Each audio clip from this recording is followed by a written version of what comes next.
Hello students, water absorption जल अवशोषण के दूसरे भाग में हम उन विधियों का अवलोकन करेंगे जिसकी सहायता से प्लांट अपनी रूट्स की सहायता से जड़ों के द्वारा जल को पत्तियों तक पहुंचाते हैं। कल हमने बात की कि बेसिकली इसके दो टाइप हैं, दो प्रकार हैं।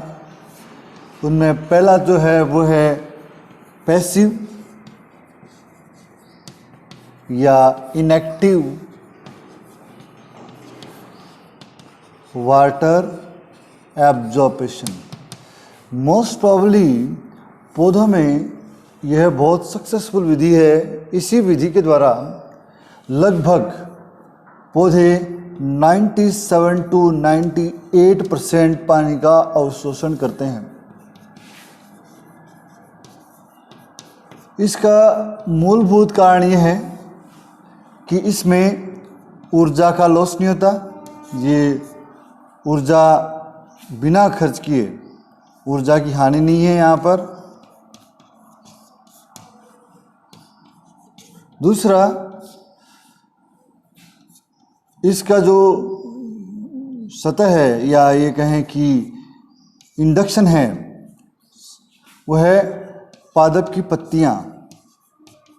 पादप की पत्तियाँ जो ऊपरी सतह है वही एक प्रकार से प्रेरण का कार्य करती है, इंडक्शन देती है, जिसकी वजह से ऐसा होता है। और तीसरा महत्वपूर्ण कि ये अकॉर्डिंग टू नीड है।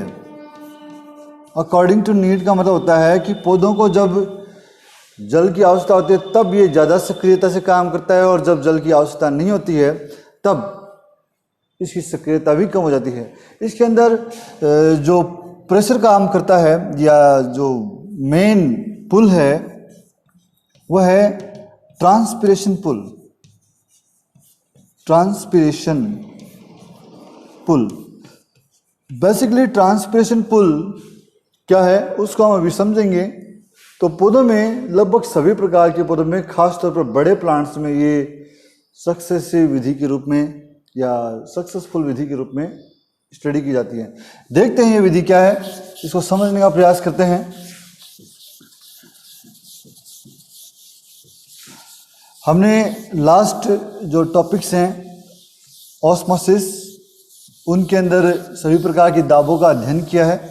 अब हमें उन सभी दाबों की यहाँ पर आवश्यकता होगी। मान लेते हैं कि ये एक टॉप लीफ है जो सबसे ऊपर की ओर है। हमने टॉप लीफ का नाम इसलिए लिया क्योंकि सूर्य का जो प्रकाश है वो इसी पर गिरता है।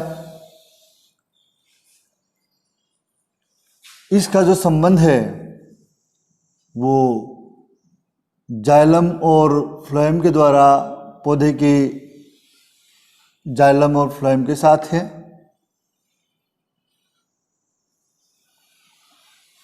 और ये भाग जो है वो जड़ों से कनेक्टेड है, जड़ों से संबंधित है।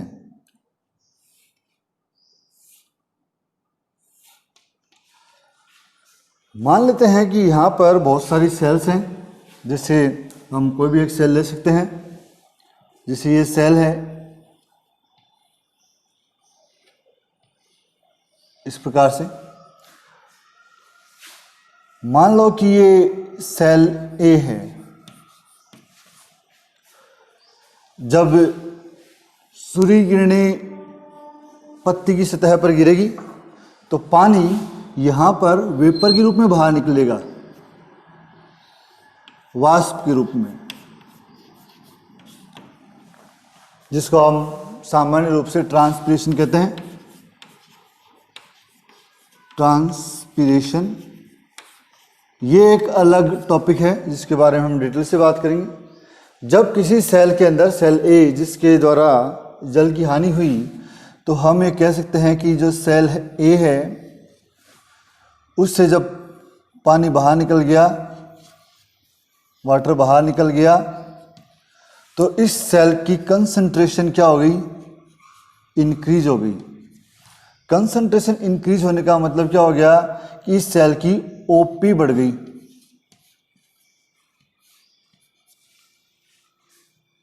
और टीपी डाउन हो गई। तो अगर हम फॉर्मूले में इसको लगाएं तो DPD equals to OP minus TP, तो हम देखेंगे कि जब ज़्यादा में से कोई चीज़ ज़्यादा आएगी, कम जाएगी, तो वैल्यू थोड़ी सी ज़्यादा ही होगी, इट मीन्स मैक्सिमम होगी। अगर हम अब सेल बी की बात करें तो क्या है, सेल बी के बारे में बात करते हैं। सेल बी फिलहाल पूर्ण रूप से टर्जिड है। टर्जिड का मतलब हो गया पूर्ण फुली हुई है।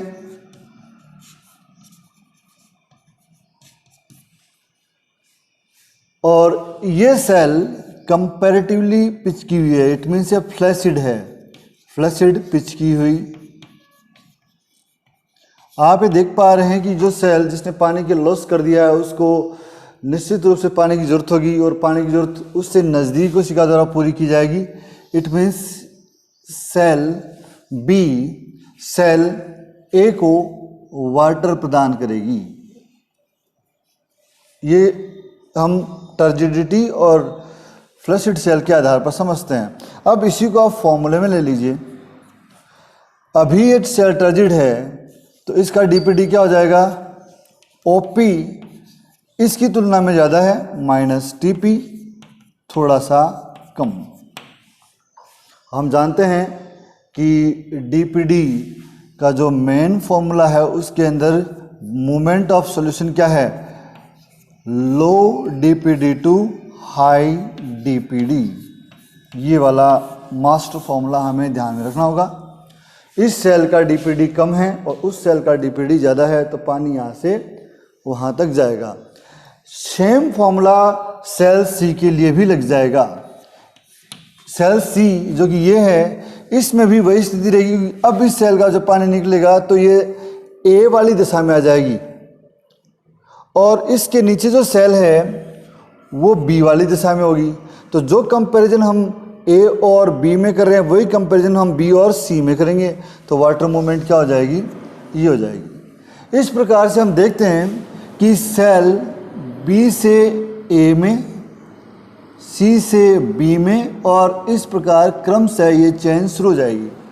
चूँकि वाटर यहाँ है तो ये स्थिति, ये जाइलम है, जाइलम की मूवमेंट वाटर को इनके नज़दीक पहुँचाएगी ड्यू टू डीपीडी ग्रेडियंट। और इसके अंदर जो सेल है, जाइलम की जो सेल है उनमें ये प्रेशर क्रम से आगे बढ़ता चला जाएगा और एक स्ट्रेंथ, एक तनाव उत्पन्न हो जाएगा। जब लगातार खींचने की क्रिया आगे की ओर जाएगी तो यहाँ पर दो फोर्स और काम करेंगे, वो हमें ध्यान देना है। वाटर मॉलिक्यूल की यहाँ पर एक चेन है, ये वाटर मॉलिक्यूल है, जल के कण हैं, जल के कण ये आपस में चिपके रहेंगे तो इनके कणों के बीच में एक फोर्स जनरेट होगा जिसे हम कोहेसिव या ससंजक बल कहते हैं।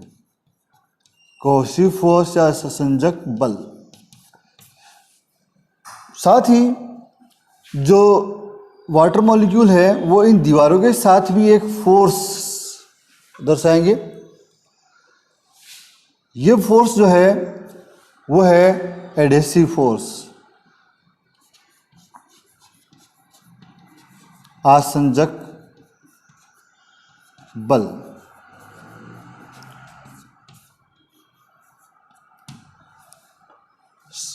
जो ससंजक बल होता है वो समान अणुओं के बीच में होता है, जल और जल, और आसंजक बल होता है वो असमान कणों के बीच होता है, वाटर मॉलिक्यूल और वाहिकाओं की दीवारें। इस प्रकार से यहाँ पर कुल मिलाकर तीन फोर्स हो जाएंगे। पहला हो जाएगा डीपीडी, आप ओपी भी यूज कर सकते हैं समझने के लिए, प्लस में एडेसिव फोर्स और प्लस में कोहेसिव फोर्स। ये तीनों फोर्स मिलकर आपस में एक स्ट्रेंथ प्रदान करेंगे, खिंचाव उत्पन्न करेंगे। उस खिंचाव का नाम हो जाएगा ट्रांसपिरेशन पुल। ट्रांसपिरेशन पुल। वाष्पोत्सर्जन,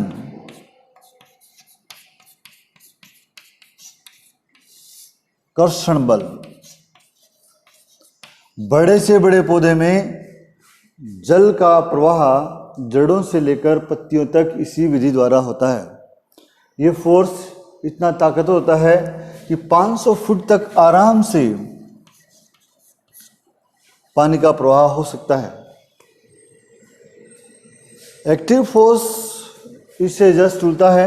यहाँ पर किसी भी प्रकार की समस्या हो तो आप कमेंट बॉक्स में डाल सकते हैं, क्योंकि एग्ज़ाम पॉइंट ऑफ व्यू से ये ज़्यादा इम्पोर्टेंट है। यहाँ पर सभी सेल, अगर हम देखें जल का जो प्रवाह है वो वाहिकाओं, वेसल्स और ट्रैकेट से हो रहा है, और फोर्स भी ट्रिगर प्रेशर, डीपीडी और एडेसिव कोसिव काम कर रहा है। तो यहाँ पर एनर्जी रिक्वायरमेंट है ही नहीं, ऊर्जा की जरूरत है ही नहीं।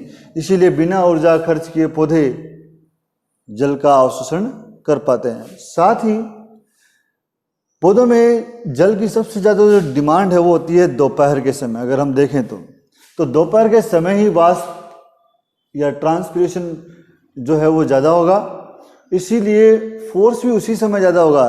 सुबह और शाम कंपैरेटिवली अगर हम देखें तो जल की डिमांड कम होती है, सूर्य का प्रकाश भी नहीं होता तो फोर्स भी कम हो जाएगा।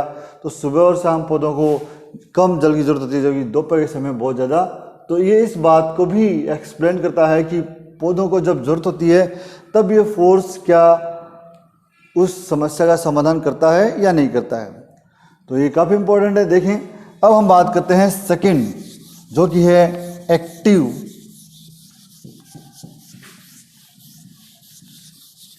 थ्योरी। ये जो एक्टिव थ्योरी है या एक्टिव वाटर एब्जॉर्प्शन है, दूसरा जो टाइप है एक्टिव वाटर एब्जॉर्प्शन, सक्रिय जल अवशोषण। इसमें नाम से ही जाहिर है एक्टिव है। Active it means requirement of energy, ये बहुत ज़रूरी होगी। पहला पॉइंट ये हो गया, बिना एनर्जी के ये नहीं होता। एनर्जी यहाँ पर एटीपी के रूप में है, और क्वेश्चन बनता है कि ये एटीपी आती कहाँ से, तो ये आती है बाई रेस्पायरेशन इन रूट्स, जड़ों में श्वसन के द्वारा। यहां पर एक फोर्स क्रिएट होता है, वह है root pressure. Root pressure, root pressure basically जड़ों में सुबह के समय, इन द मॉर्निंग, सुबह के समय मैक्सिमम होता है, अधिकतम होता है। यहाँ पर अगर हम देखें तो इसका जो वैल्यू है वो बहुत ही कम होती है, और इसके द्वारा जो जल अवशोषण है, जल अवशोषण वो 1 से 2% ही होता है। कारण कि ये फोर्स इतना कम होता है कि ये केवल छोटे पौधों में ही कार्य कर सकता है। इसीलिए इस थ्योरी का कोई बड़े पौधों में कोई कॉन्सेप्ट ही नहीं है, बड़े पौधों में लागू नहीं होती है। बड़े पौधों में अगर होगी भी तो 1 से 2% तक ही ये होगी, क्योंकि सुबह के समय पहली बात तो पौधों को जल की जरूरत ही नहीं होती। दूसरी, अगर होती भी है तो वो वाटर ड्यू या अन्य कार्यों से अपना पोषण ले सकते हैं। दूसरी, एनर्जी लॉस हो रही है, तो ये एनर्जी लॉस करके पौधा अपना नुकसान नहीं करना चाहेगा। इसीलिए एक्टिव वाटर एब्जॉर्प्शन जो है वो छोटे पौधों, खास तौर पर ब्रायोफाइट और स्मॉल प्लांट्स में उपयोगी हैं। तो ये हमारे लिए ज़्यादा इम्पोर्टेंट नहीं है, हमें इस थ्योरी को ज़्यादा नहीं देखना है।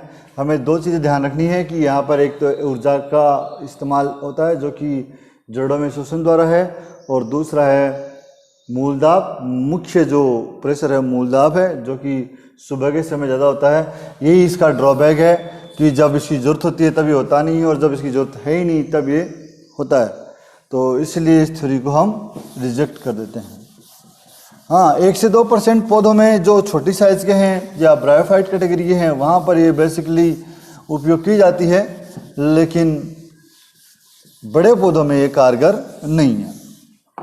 तीसरा पॉइंट हम देखते हैं अब, पाथवे ऑफ वाटर एब्जॉर्प्शन। जल अवशोषण का मार्ग क्या है? जल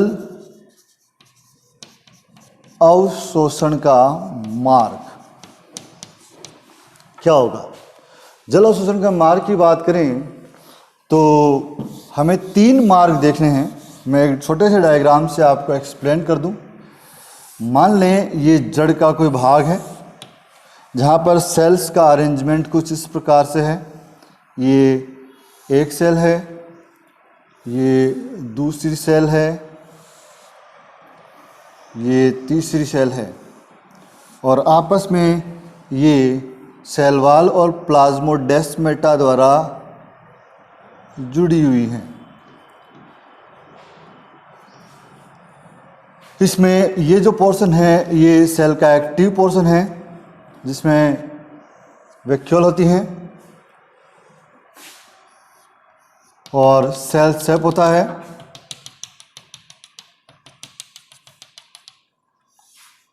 ये सेल सेप है, ये सेल वॉल पोर्शन है और ये वैक्यूल हैं।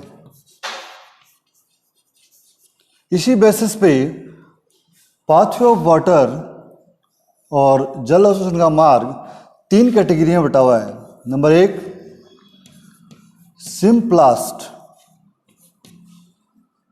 नंबर 2 एपोप्लास्ट और number 3 vacuolar. Symplast basically active part है, सक्रिय भाग है। एपोप्लास्ट बेसिकली डेड रीजन है और ये भी डेड रीजन ही मानेंगे। कैसे, अभी समझते हैं। सबसे पहले हम बात करते हैं नंबर 1 सिम्प्लास्ट की, जो कि मोस्ट एक्टिव पार्ट है।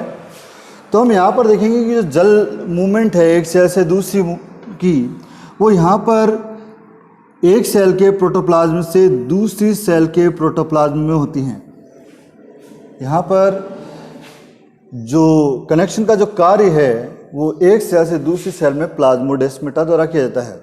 बेसिकली ये सब कुछ ग्रेडियंट पे डिपेंड करता है। इस सेल को इसकी तुलना में कितनी जल की ज़रूरत है उसके अनुसार वाटर फ्लो होता है। तो यहाँ पर इस कार्य को करने के लिए जो कि सिम्प्लास्ट है, सिम्प्लास्ट वाटर मूवमेंट,